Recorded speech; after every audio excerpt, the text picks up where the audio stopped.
गौरी पुत्र गणेश भगवान की जय। प्यारे भक्तगणों, आज आप सभी श्रवण करेंगे बैसाख गणेश चौथ की व्रत कथा। जान लीजिए गणेश चतुर्थी व्रत की तिथि के बारे में। बैसाख मास की कृष्णा पक्ष की चतुर्थी तिथि की शुरुआत 27 अप्रैल को सुबह 8:20 पर होगी और इसके अगले दिन 28 अप्रैल को सुबह 8:20 पर इस तिथि का समापन होगा। विकट संकष्टी चतुर्थी का व्रत 27 अप्रैल को रखा जाएगा। इस दिन चंद्र दर्शन का समय देर रात 10:30 पर होगा। इस व्रत को करने से माताओं को, बहनों को पति के सुख सौभाग्य में वृद्धि होती है। धन चाहने वालों को धन की प्राप्ति होती है। पुत्र प्राप्ति की कामना पूर्ण होती है। रोगी रोग मुक्त हो जाता है। कुंवारी कन्या को सुयोग पति की प्राप्ति होती है। सुख चाहने वालों को सुख मिलता है और सभी कामनाएं पूर्ण होती है। इसलिए हर माताओं बहनों को इस व्रत को अवश्य करना चाहिए और व्रत के दिन इन कथाओं को श्रद्धापूर्वक पूरा श्रवण करना चाहिए और कमेंट बॉक्स में गौरी पुत्र गणेश भगवान की जय अवश्य लिखेगा। कथा। पार्वती जी ने अपने पुत्र गणेश जी से पूछा कि हे वत्स, बैसाख महीने की चौथ को किन गणेश का व्रत और पूजन करना चाहिए। गणेश जी ने कहा कि हे जननी, बैसाख मास की चतुर्थी को वक्रतुंड गणेश का व्रत और पूजन करना चाहिए और कमल गट्टे से बनी भोजन सामग्री उन्हें अर्पित करनी चाहिए।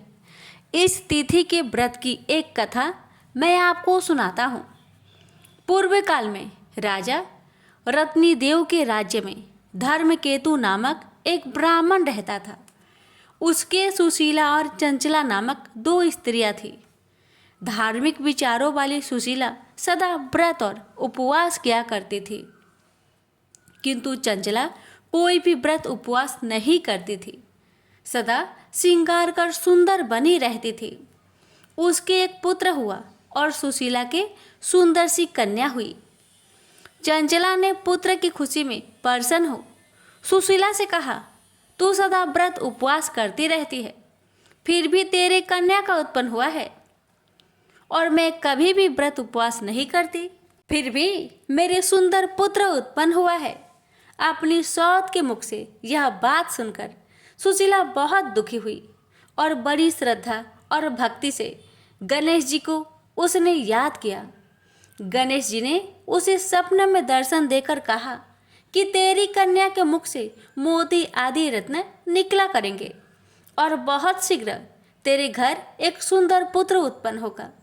थोड़े समय बाद सुशीला के पुत्र उत्पन्न हुआ और कन्या के मुख से रत्न निकलने लगे। इस प्रकार सुशीला धनवान बन गई। धर्मकेतु कुछ समय बाद मृत्यु को प्राप्त हुआ। ब्राह्मण की मृत्यु के बाद चंचला घर की सब संपत्ति लेकर अलग हो गई। अपनी सौत सुशीला के घर में अपार धन देखकर चंचला उससे ईर्ष्या करने लगी। चंचला ने अवसर पाकर सुशीला की कन्या को कुएं में गिरा दिया। गणेश जी की कृपा से वह कुएं से बाहर निकलकर अपने घर पर आ गई। कन्या को घर पर आई हुई देखकर चंचला को बड़ा कौतूहल हुआ। गणेश जी की कृपा से यह फल जानकर वह सुशीला के चरणों में गिर पड़ी और अपने किए पापों के लिए क्षमा मांगते हुए उसने बोली कि हे बहन, मुझे क्षमा करो, मैंने बहुत पाप किए हैं। तुम दयालु हो, दोनों कुलों का उद्धार करने वाली हो। तुम पर गणेश जी की पूर्ण कृपा है, अतः तुम्हें कोई कष्ट नहीं पहुंचा सकता। हे जननी, प्राचीन काल की कथा मैंने तुम्हें सुना दी, सो यह व्रत बहुत पुण्य देने वाला है। प्रेम से बोलिए गौरी पुत्र गणेश भगवान की जय। आइए श्रवण करते हैं गणेश चतुर्थी व्रत की कुछ अन्य कथाएं। ओम गणेशाय नमः। हर हर महादेव। माता पार्वती की जय। प्यारे भक्तगणों, आज सोमवार के दिन आप सभी श्रवण करेंगे शिव और माता पार्वती की संवाद। इस संवाद को सच्चे मन से श्रद्धा पूर्वक जो भी भक्त श्रवण करता है उसके सभी कष्ट कट जाते हैं और मिलती है अनंत सुखों की प्राप्ति। तो आइए श्रवण करते हैं सभी कष्ट को हरण करने वाली यह पुण्य फल देने वाली कथा। पौराणिक कथा के अनुसार एक बार नारद जी सत्यलोक में गए थे। वहां उन्होंने ब्रह्मा जी से पूछा कि प्रभु, सबसे सरल उपासना किस देवता की है? ब्रह्मा जी बोले, देव से। ऐसा ही प्रश्न एक बार पार्वती ने भगवान शंकर से किया था। तब शिव जी बोले कि श्री गणेश जी की उपासना ही सर्व सुलभ है और समस्त अभिष्टों को देने वाली है। पार्वती इतने उत्तर से संतुष्ट नहीं हुई, इसलिए उन्होंने पूछा कि यह उपासना करके किस किस को सहज में ही अभिष्ट सिद्धि हो गई, सो बताए प्रभु। शिव जी बोले कि हे प्रिय, द्वापर युग में सुदामा नामक एक अति दरिद्र, सदाचारी एवं विद्वान ब्राह्मण था। वह आर्थिक संकट से बहुत ही दुखी रहता था। एक दिन उसकी पत्नी ने उससे निवेदन किया कि प्राणनाथ, आप व्यर्थ ही इतना कष्ट क्यों उठा रहे हो? भगवान त्रिलोकीनाथ आपके बाल सखा है, आप उनके पास जाइए, आपकी दरिद्रता अवश्य ही दूर कर देंगे, मुझे ऐसा विश्वास है। यद्यपि सुदामा अपने मित्र से कुछ मांगना नहीं चाहता था, तथापि उसे पत्नी की अत्यधिक आग्रह के कारण जाना ही पड़ा। पत्नी ने थोड़े से टंडूल मैले चिथड़े में बांधकर उपहार के स्वरूप में दे दिए। बेचारा सुदामा मार्ग पार करते हुए किसी प्रकार द्वारिकापुरी पहुंचा, किंतु राजभवन के द्वारपालों ने उसे भीतर नहीं जाने दिया। सुदामा ने अपनी मित्रता की बात बताई तो वह हंसने लगे, किंतु बहुत आग्रह करने पर उन्हें दया आ गई। एक द्वारपाल ने द्वारिकाधीश से जाकर कहा, प्रभु, कोई सुदामा नाम का दरिद्र ब्राह्मण द्वार पर खड़ा है, जो कि वह स्वयं अपने आप को आपका बाल सखा बताता है और आपसे मिलना चाहता है। सुदामा का नाम सुनते ही भगवान दौड़े आए और सुदामा से गले मिलकर उसे भीतर ले गए। सभी आबाक देखते रह गए। राजभवन में सुदामा का बड़ा भव्य स्वागत हुआ। दोनों मित्र बड़े प्रेम से पुरानी बातें कर रहे थे। तभी उन्होंने सुदामा के हाथ की पोटली देख ली।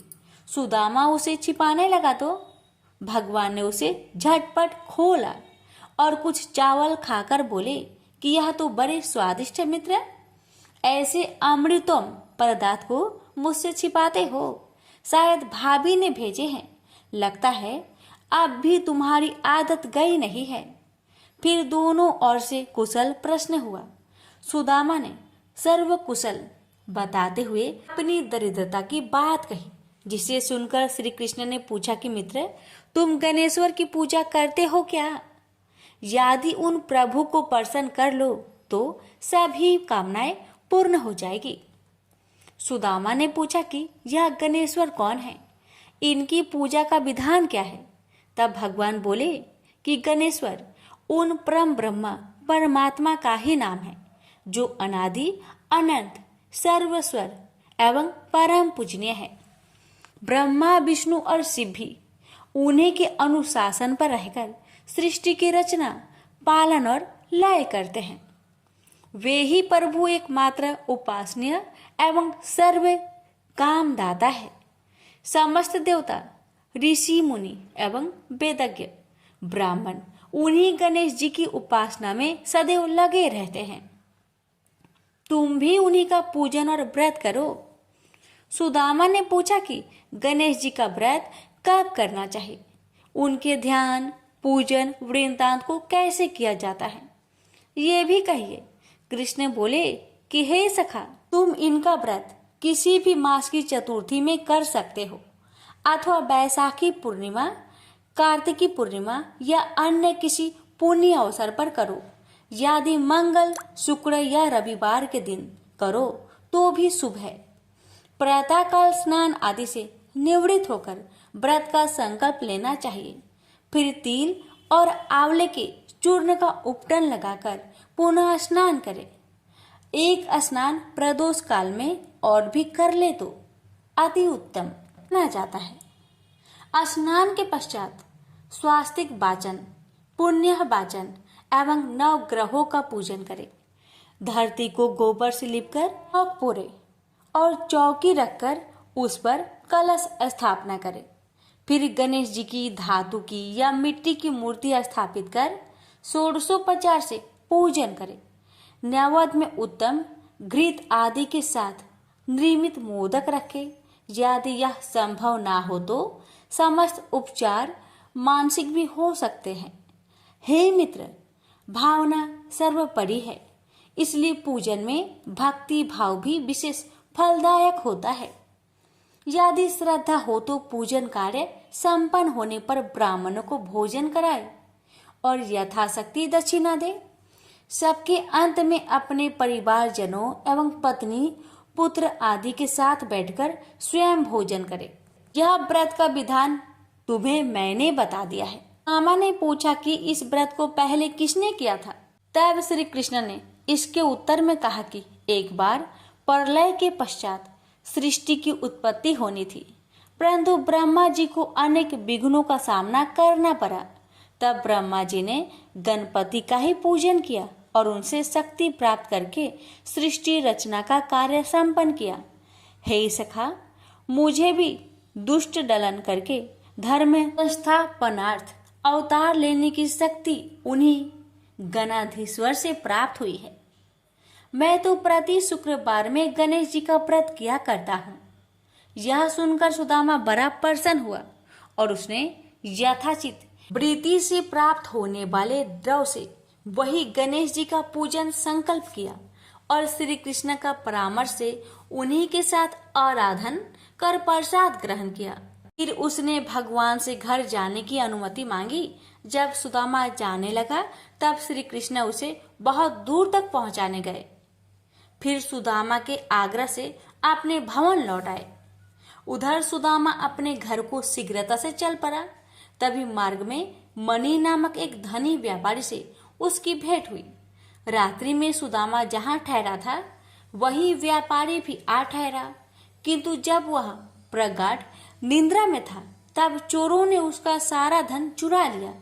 जब उसकी आँख खुली तब उसने संकल्प किया कि यदि गया हुआ धन मिल जाए तो उसका आधा भाग ब्राह्मण को दान कर देगा। उसने ऐसा निश्चय किया ही था कि उसे एक संदूक कुछ ही दूर पर पड़ा दिखाई दिया। दौड़कर उसने संदूक उठाया तो उसे रत्न आदि से भरा पाया। उसने प्रसन्न होकर संदूक का आधा धन सुदामा को दान कर दिया। सुदामा को बड़ी प्रसन्नता हुई और उसने उस धनिक के साथ गणाध्यक्ष का वही पूजन किया। संध्या काल में जब पूजन कार्य संपन्न हो गया तब सुदामा को भगवान गणेश्वर के साक्षात दर्शन हुए। सुदामा ने भक्ति पूर्वक उनके चरण पकड़ लिए और स्तवन करने लगा। उसने प्रभु से निवेदन किया कि हे दयानिधे, हे सत्य स्वरूप परात्पर ब्रह्मा, आप परम दयालु और भक्त वत्सल है। हे नाथ, आपकी महिमा अपरंपार है, जिसे ब्रह्मा, विष्णु और शिव भी नहीं जान पाते, तो मेरे जैसे तुच्छ जीव का तो कहना ही क्या है।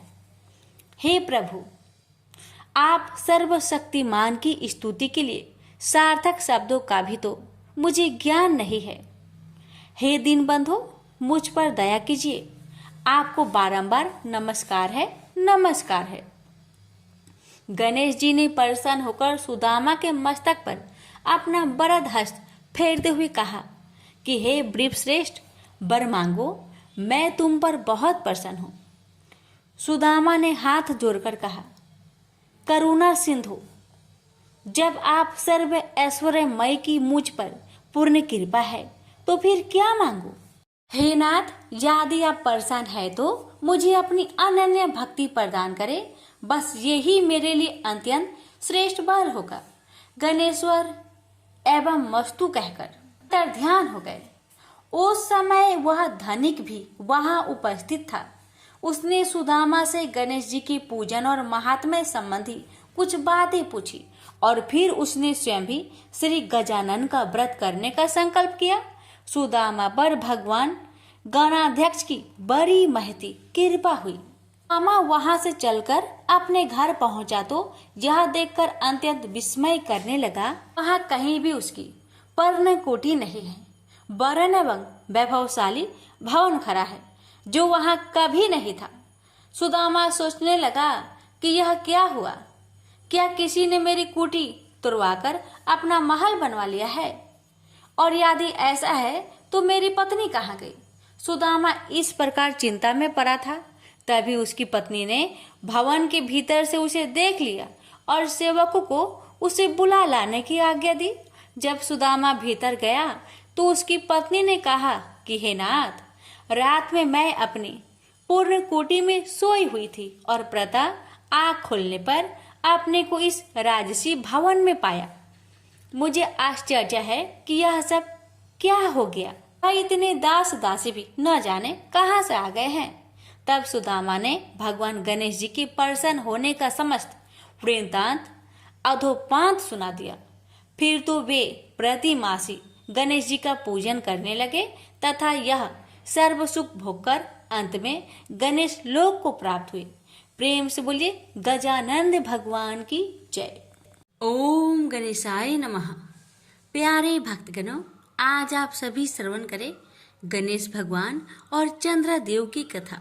सूत जी बोले, शौनक जी सुनो, प्राचीन काल की बात है कि कैलाश शिखर पर अनेक देव, दिव्य ऋषिगण, सिद्ध गण आदि के साथ ब्रह्मा जी भी एक उच्च आसन पर विराजमान थे।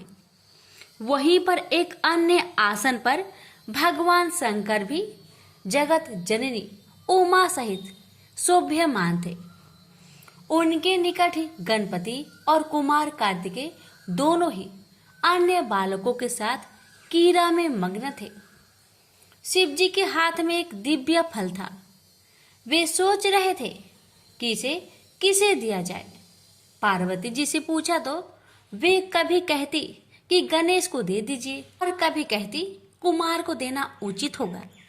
जब वे कुछ निश्चयात्मक उत्तर ना दे पाई तो शिव जी ने उसे बाद में विचार करने के उद्देश्य से अपने पास रख लिया। अब दोनों बालक गणेश और कुमार उस फल की मांग करने लगे। जब उनका अधिक आग्रह बढ़ा तब शिव जी ने ब्रह्मा जी से पूछा, ब्राह्मण, यह अपूर्व फल देवर्षि नारद जी दे गए थे, इसे यह दोनों बालक मांग रहे हैं। फल एक ही है और आधा फल कोई लेना नहीं चाहता। ऐसी स्थिति में आप ही निर्णय कीजिए कि यह इनमें से किसे दिया जाए। ब्रह्मा जी विचार कर बोले, यदि फल एक ही है तो नियम अनुसार किसी भी वस्तु पर छोटे बालक का अधिकार पहले होता है। ब्रह्मा जी की बात सुनकर शिव जी ने वह फल कुमार को दे दिया। यह देखकर गणपति रुष्ट हो गए। विशेषकर उनका क्रोध चतुरानन पर ही था कि उन्होंने ऐसी व्यवस्था क्यों दे डाली। सभा समाप्त हुई। सभी देवता आदि उठ उठकर अपने अपने स्थान को चले गए। ब्रह्मा जी भी अपने लोक में जा पहुंचे। वहां उन्हें सृष्टि का आरंभ करना था, किंतु जैसे ही वे सर्ग रचना में लगे वैसे ही गणेश्वर ने विघ्न उपस्थित कर दिया। उस समय उन्होंने प्रकट होकर अपना अत्यंत उग्र रूप दिखाया। उनके उस रूप को देखकर ब्रह्मा जी डर के कारण कांपने लगे। चंद्रमा ने देखा कि गणपति का उग्र रूप को देखकर ब्रह्मा जी भय से कांप रहे हैं तो उसे हंसी आ गई।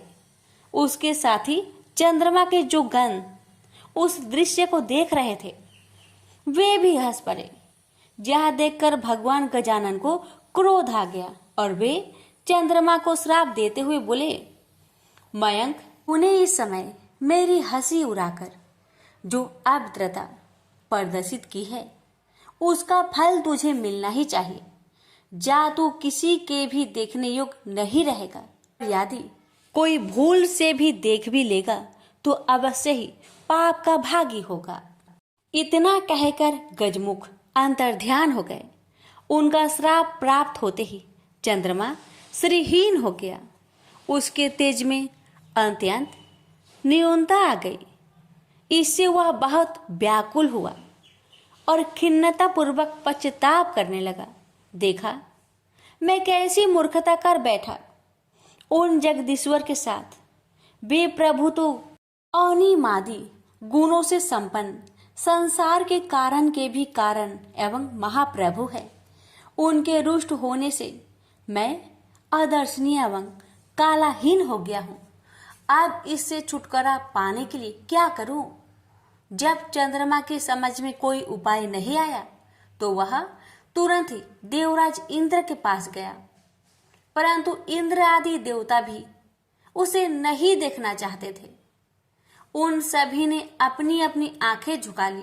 तब इंद्र ने भी उसकी ओर न देखते हुए पूछा, अरे चंद्रमा, तुम्हारी यह दशा कैसे हुई?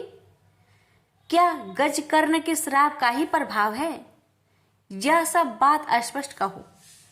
चंद्रमा बोला, देवराज, आपसे क्या छिपा है?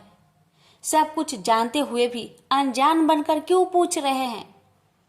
हे सहस्त्राक्ष, अब शीघ्र ही मेरे श्राप मुक्त होने का यत्न करो, अन्यथा समस्त संसार ही मेरे श्रापित होने से अशुभ फल भोगेगा। इंद्र ने सत्वाना दी और बोले, चलो ब्रह्मा जी से ही इसका उपाय पूछे, क्योंकि उनके समान ज्ञानी और सर्व लोकोपकारी अन्य कोई भी नहीं है। सब देवता उसके साथ ब्रह्मलोक पहुंचे। आगे आगे चंद्रमा और पीछे पीछे इंद्र के नेतृत्व में सब देवगण। ब्रह्मा जी ने जब यह जाना कि चंद्रमा आ रहा है तो पाप लगने के भय से उन्होंने भी दृष्टि नीचे कर ली और बोले, कहो सुदासु, यहाँ किस अभिप्राय से आना हुआ? अरे तुम्हारे पीछे तो देवराज इंद्र और समस्त सुरगण ही आ चले हैं। ब्रह्मा जी के प्रश्न का उत्तर सुरपति ने ही दिया। वे बोले, ब्राह्मण, भगवान गणेश्वर आप पर कुपित हुए थे और श्राप दे बैठे चंद्रमा को, इसलिए अब आप ही इसे छुड़ाने का कुछ उपाय कीजिए। हम सभी देवता इसी प्रयोजन से आपकी सेवा में उपस्थित हुए हैं। चतुरानन ने कुछ विचार कर कहा, हे गणेश्वर प्रभु की शरण लेनी होगी। देवराज, चंद्रमा को आगे करके उन्हीं का पूजन एवं सत्वन करो। ब्रह्मा जी की बात सुनकर भगवान गजानन की पूजन की तैयारी की गई। उनकी प्रतिमा बनवाकर षोडशोपचार पूजन एवं भावना पूर्वक स्रोत कर निवेदन किया गया, प्रभु इस चंद्रमा पर कृपा कीजिए। उस समय यह अज्ञानवश हंस पड़ा था, किंतु अब इसे अपनी मूर्खता का ज्ञान हो गया है। देवताओं की प्रार्थना पर भगवान गणेश्वर प्रकट हो गए। सभी ने उनका अद्भुत रूप देखकर उन्हें दंडवत प्रणाम किया। तब गणपति प्रसन्न होकर बोले, देवगण, मैं संतुष्ट हूँ, आता एवं जो चाहो वह अभिष्ट वर मांग लो। चंद्रमा ने उनके चरणों में मस्तक रख दिया और अश्रु जल से पदा रविंदु को धोने लगे। गणेश्वर बोले, उठ उठ चंद्रमा, अब संताप न कर, मैं तुझ पर प्रसन्न हूँ। उसने कहा, प्रभु मुझे श्राप मुक्त कीजिए, मेरी कांति नष्ट हो गई है, उसे लौटा दीजिए, मैं अदर्शनीय से दर्शनीय हो जाऊं। नाथ, मेरी अपराध को क्षमा कर दीजिए। गज कर्ण बोले, अच्छा बोल, तुझे 1 वर्ष 6 मास अथवा 3 मास के लिए अदर्शनीय रहने दिया जाए, अथवा कुछ और चाहता है, शीघ्र ही स्पष्ट बता। चंद्रमा ने कहा, प्रभु मुझे बहुत दंड मिल गया है, आप तो क्षमा कर दीजिए। यह कहकर उसने पुनः दंडवत प्रणाम किया तथा सब देवताओं भी उनके चरणों में झुक गए। गणेश्वर ने मुस्कुराते हुए कहा, मैं अपने वचन को मिथ्या कैसे करूं? चाहे सूर्य और सेमरु अपना स्थान त्याग दे, समुद्र अपनी मर्यादा छोड़ दे, अथवा अग्नि शीतल हो जाए, किंतु मेरा वचन मिथ्या नहीं हो सकता। फिर भी मैं तुझे वर्ष में 1 ही दिन के लिए श्रापित रखूंगा, इसमें कोई संदेह नहीं है। भगवान गणेश के इन कृपा पूर्ण वचनों को सुनकर चंद्रमा बहुत प्रसन्न हुए तथा समस्त देवगण भी उनकी जय जयकार करने लगे। चंद्रमा ने पुनः निवेदन किया, प्रभु, भविष्य में मुझसे इस प्रकार की मूर्खता ना हो और मेरा चित्त आपके चरण कमलों में लगा रहे, ऐसा वर मुझे प्रदान करे। गणेश्वर ने प्रसन्न होकर कहा, ऐसा ही होगा, परंतु मेरे एकाक्षरी मंत्र गंग का जप करते रहना। यह कहकर भगवान अंतर्ध्यान हो गए और तब समस्त देवता स्वर्ग लोक को गए और चंद्रमा भी अपने लोक में चला गया। चंद्रमा ने 12 वर्ष तक तपस्या चाड़े की और गणेश्वर की एकाक्षरी मंत्र का निरंतर जप करता रहा। पवित्र नदी गंगा के तट पर भक्ति पूर्वक एकाग्र मन से उसका यह तप चलता रहा। तभी सहसा एक दिन वह परम प्रभु चंद्रमा के समक्ष प्रकट हो गए। इस समय उनकी रूप छटा देखकर निशापति अवाक रह गया। उसके चित्त में आश्चर्य मिश्रित भय व्याप्त हो गया, किंतु शीघ्र ही उसे निश्चय हो गया कि वह साक्षात आदिदेव भगवान गजानन ही है। तो वह हाथ जोड़कर प्रणाम करता हुआ उनकी स्तुति करने लगा। मैं उन 2 दांतों से युक्त परमेश्वर को नमस्कार करता हूँ, जो अपने भक्तों के सभी विघ्नों का हरण करते तथा सभी के धर्म, अर्थ और काम को प्रशस्त करते हैं। उन विघ्न विनाशक परमात्मा गजानन को नमस्कार है। हे प्रभु, मैंने अज्ञानता बस जो अपराध किया था उसे क्षमा करके मुझे मेरा पूर्व रूप प्रदान कीजिए। हे नाथ, आप ही मुझे मेरा यह रूप प्रदान कर सकते हैं। हे दया निधान, आप सभी देवताओं के आधीश्वर, नित्य बोध स्वरूप एवं सत्य हैं। समस्त वेद आपके ही स्वरूप है तथा आपके द्वारा ही उनका प्रतिपादन हुआ है।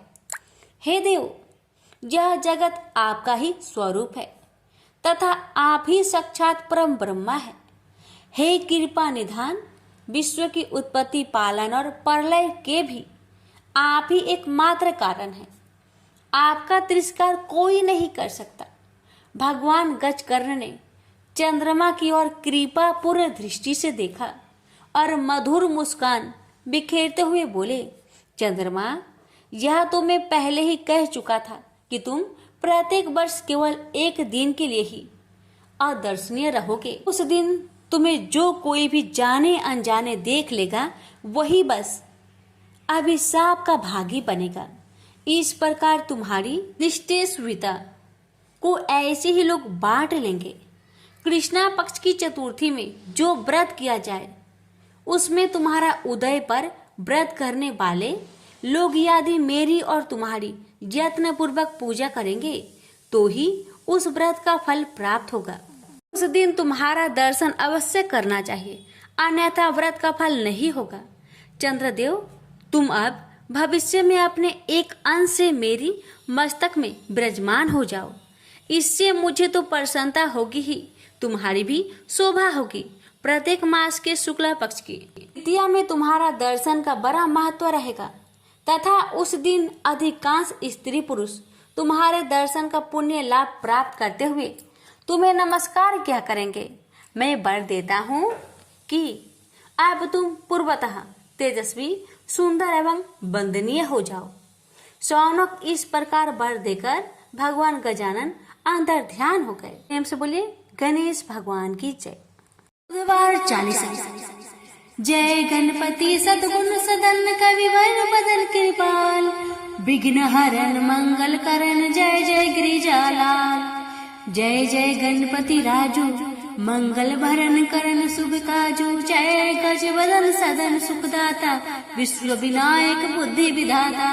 बक्र टोंडे सूची सुंडे सुहावन, तिलक त्रिपुंडे भाल मन भावन। राजित मणि मुक्तन उर्माला, स्वर मुकुट सिर नयन विशाला। पुस्तक पानी कुठार त्रिशूलंग, मोदक भोग सुगंधित फूलंग। सुंदर पीताम्बर तन साजित, चरण पादुका मुनि मन राजित। धनि शिव सुवन सदानन व्राता, गौरी लल्लन विश्व विधाता। रिद्धि सिद्धि तौ चवर डुलावे, मूषक वाहन सोहत द्वारे। कहो जन्म शुभ कथा तुम्हारी, अति सूचि पावन मंगलकारी। एक समय गिरिजा राजकुमारी, पुत्र हेतु तप किन्ही भारी। भयो यज्ञ जब पूर्ण अनुपा, तब पहुँचियो तुम धरि द्विज रूपा। अतिथि जानी के गौरी सुखारी, बहु विधि सेवा करी तुम्हारी। अति प्रसन्न है तुम बर दीन्हा, मातु पुत्र हित जो तप किन्हा। मिलही पुत्र तुम्ही बुद्धि विशाला, बिना गर्भ धारण यही काला। गजनायक गुण ज्ञान विधाता, पूजित प्रथम रूप भगवाना। अस कही अंतर्धान रूप है, पालना पर बालक स्वरूप है। बनी शिशु रोदन जब ही तुम ठाना, लखी मुख सुख नाही गौरी समाना। सकल मगन सुखी मंगल गाही, नभते सूरन सुमन वर्षवाही। शंभु उमा बहुदान लुटावाही, सुर मुनि जन सुत देखन आही। लखियति आनंद मंगल साजा, देखन भी आए सनी राजा। निज अवगुण गुण सनी मन माही, बालक देखत चाहत नाही। गिरिजा कुछु मन भेद बधाओ, उत्सव मोर न सनी तू ही भाओ। कहत लगे सनी मन सकुचाई, कहत करी हो शिशु मोहि दिखाई। नहीं विश्वास उमा करे भाऊ, सनी सो बालक देखित कहाऊ। परत ही सनी दृंग कोन प्रकाशा, बालक सिर उड़ गयो आकाशा। गिरिजा गिरी विकल है धारिणी, सो दुख दशा गयो नहीं वरनी। हाहाकार मचियो कैलासा, सनी किन हो लखी सुत को नासा। तुरंत गरुड़ चढ़ी विष्णु सिधाए, काटी चक्र सो गज सिरिलाए। बालक के धर ऊपर धरियो, प्राण मंत्र पढ़ शंकर डारियो। नाम गणेश शंभु तब कीन है, प्रथम पूज्य बुद्धि निधि वर दीन है। बुद्धि परीक्षा जब शिव किन्हा, पृथ्वी की प्रदक्षिणा लिन्हा। चले सडानन भरे में भुलाई, रची बैठ तुम बुद्धि उपाई। चरण मातु पितु के धर लिन है, तीन के साथ प्रदक्षिणा किन है। धनी गणेश कही शिव ही हरि से, नभते सूरन सुमन बहु बरसे। तुम्हारी महिमा बुद्धि बराई, से सहस मुख सके न गाई। मैं मतिहीन मलिन दुखारी, करहूँ कौन विधि विनय तुम्हारी।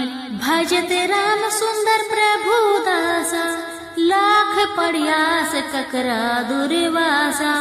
अब प्रभु दया दिन पर कीजे, अपनी शक्ति भक्ति कुछ दीजे। प्रेम से बोलिए गणेश महाराज की जय। अब श्रवण करें गणेश जी की आरती। जय गणेश जय गणेश जय गणेश देवा, माता जाकी पार्वती पिता महादेवा। एक दंत दयावंत चार भुजाधारी, माथे सिंदूर सोहे मूस की सवारी। पान चढ़े फूल चढ़े और चढ़े मेवा, लड्डुअन का भोग लगे संत करे सेवा। जय गणेश जय गणेश देवा, माता जाकी पार्वती पिता महादेवा। अंधन को आँख देते कोढ़िन को काया, बाझन को पुत्र देते निर्धन को माया। सूर्य श्याम शरणाए सफल कीजिए सेवा। जय गणेश जय गणेश देवा, माता जाकी पार्वती पिता महादेवा। दीनन की लाज रखो शंभु सुत कारी, कामना को पूर्ण करो जय बलिहारी। प्रेम से बोलिए गणेश महाराज की जय। आरती युगल किशोर की कीजिए, तन मन छावर कीजिए। आरती योग स्वर की कीजे, तन मन छावर कीजे, गौर श्याम मुख निरखत लीजे, हरि का स्वरूप नयन हरि पीजे, रवि शशि कोटि बदन की शोभा, ताही निरखी मेरे मन लोभा, ओढ़े नील पीठ पटे साड़ी, कुंज बिहारी गिरिवर धारी, फलन की सेज फुलन की माला, रत्न सिंहासन बैठे नंदलाला, मोर मुकुट कर मुरली सोहे, नटवर कला देखी मन मोहे, कंचन धार कपूर की बाती, हरियाय निर्मल भई छाती, श्री पुरुषोत्तम गिरिवर धारी, आरती करे सकल ब्रज नारी, नंद नंदन ब्रिज भानु किशोरी, परमानंद स्वामी अभी चल जोरी, प्रेम से बोलिए बुद्ध देव की जय।